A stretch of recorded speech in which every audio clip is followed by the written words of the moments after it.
everyone, and welcome back to my channel. Today we are going to be talking about a book that I am really excited to be talking about. It is a Grimdark fantasy. It is book one of this trilogy, and it is The Blade Itself, which is the book one of the First Law Trilogy by Joe Abercrombie. Let's jump in.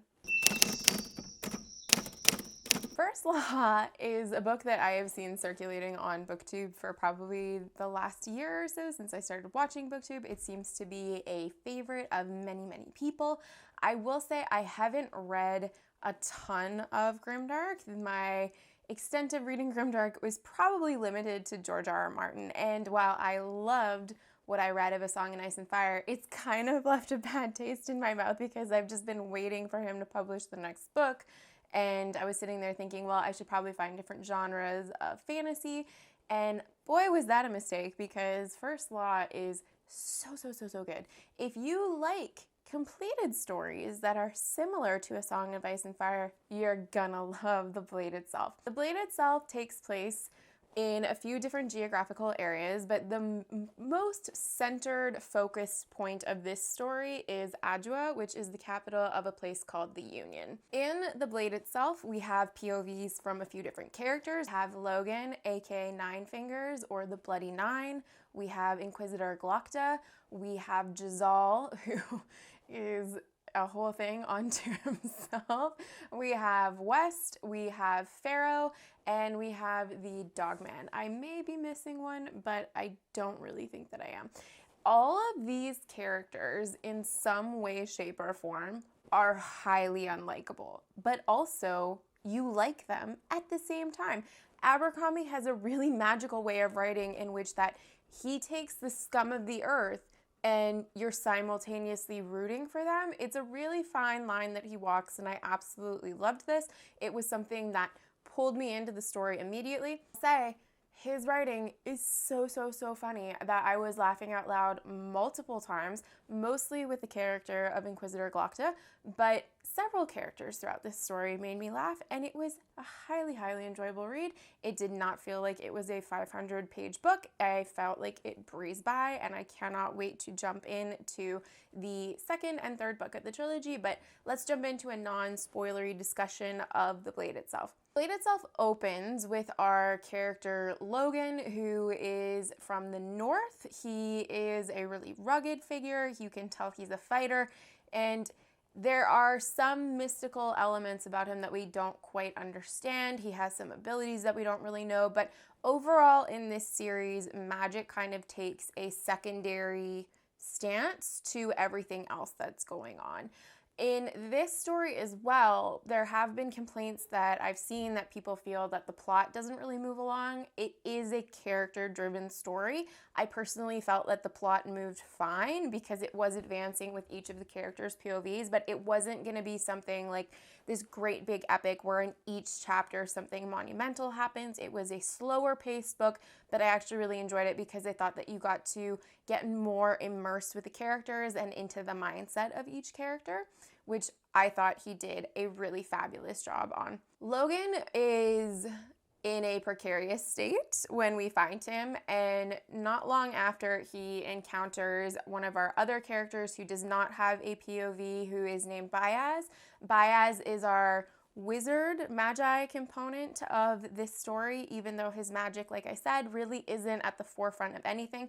And I actually really enjoyed this. I thought that it was a good balance throughout the story, and it kind of keeps the mystery alive going forward into books 2 and 3. Jazal is our really cocky, arrogant, young POV character. He lives in the capital of Adwa. He has been enrolled in this contest, which is a fencing contest that can basically propel you to stardom, and by stardom in this world, it means that you get good assignments within the government. You can be sent on good missions, and he feels that he is probably overqualified but underqualified at the same time. He is such an arrogant character. If I had to equate him to anyone from literature that I had encountered so far, I would say he's probably most akin to Jaime Lannister in book 1 of A Song of Ice and Fire, possibly book 2 up until, Jaime has an incident where he's humbled a little bit, but we won't get into that too much. We also have one female POV, which is Pharaoh. There's not really much to say about Pharaoh in this book because that is part of her mystery, and I don't want to give away anything too much there. We have the Dogman, who was a fellow companion of Logan's, who is with this band of misfits in the north. And we have my favorite character, and I'm sure he's most people's favorite characters, but Inquisitor Glocta, whose main nemesis in life is stairs. And anytime Glocta encounters stairs, I swear I was probably laughing out loud for multiple minutes. It was just so good. But let's jump into it. Glocta's character in particular is one that he was a person of noble blood. He won this fencing contest. He was sent to war and came back highly crippled and had spent many a month in the dungeons of the enemy. And this has created quite a monster. He is a very morally gray character. Morally gray characters have become, I feel, more prevalent in the last few years, or at least we're starting to notice them a little bit more. But The Blade itself, I believe, was published in 2007. So it's kind of interesting that Abercrombie jumped on this idea a while ago, and it's now becoming more of a trend. But Glocta, because he has been crippled, his legs have been damaged, his many teeth have been removed. He has a very awkward smile that he likes to inflict upon people. He is in constant agony and pain, is juxtaposed by the fact that he is an inquisitor and tortures people. We find ourselves, at least I find myself when I'm reading his chapters thinking, I really like Glocta, but at the same time, he does horrible things. So why do I like him? And it's because he's written to be so funny, and I appreciated this very much. The grand scheme of our story is that there are different geographical regions, and some of these are made up into what is called the Union, and the Union is going to be going to war with this place called the North, with a king called Bethod. And we have different other parts of the world as well, but they're not really mentioned as much in the first book. I think that they'll become more prevalent in the second and third books in the trilogy. It's basically everyone's journey leading up to how this war is going to unfold and what their role is going to be in it. And each person at some point or another is pretty much brought into the collective, and there were really wonderful scenes of these characters interacting with each other, and I really just loved the way that he wrote this. It was so good. I cannot say enough good things about this book because I feel like Grimdark gets a really bad rap in that it's grim and that it's dark, and or the majority of people only know Grimdark to be A Song of Ice and Fire and or all of the other books that are involved in the Game of Thrones universe. And the First Law series really, I think, sheds a new light on that, in that Grimdark can have these deplorable characters, but it can also be exceedingly comedic and moments can feel light, but simultaneously they are terrible people and you're gripped because you want to know what's going to happen to them. Now, this is not to say that I loved every single aspect of this book. The major problem that I had with this book is that I feel the female characters are very one-dimensional and one-note. There are two female characters of note in this book. There is Pharaoh, who is our only female POV character, and there is Ardy, who is sister of West. And Ardy's point of view and character comes into the reader's life via Gisele's chapters and West's chapters. And she's kind of that typical trope of she's attractive, she's alluring, she's witty, but you know, she's kind of just there and she doesn't really offer that much to the story.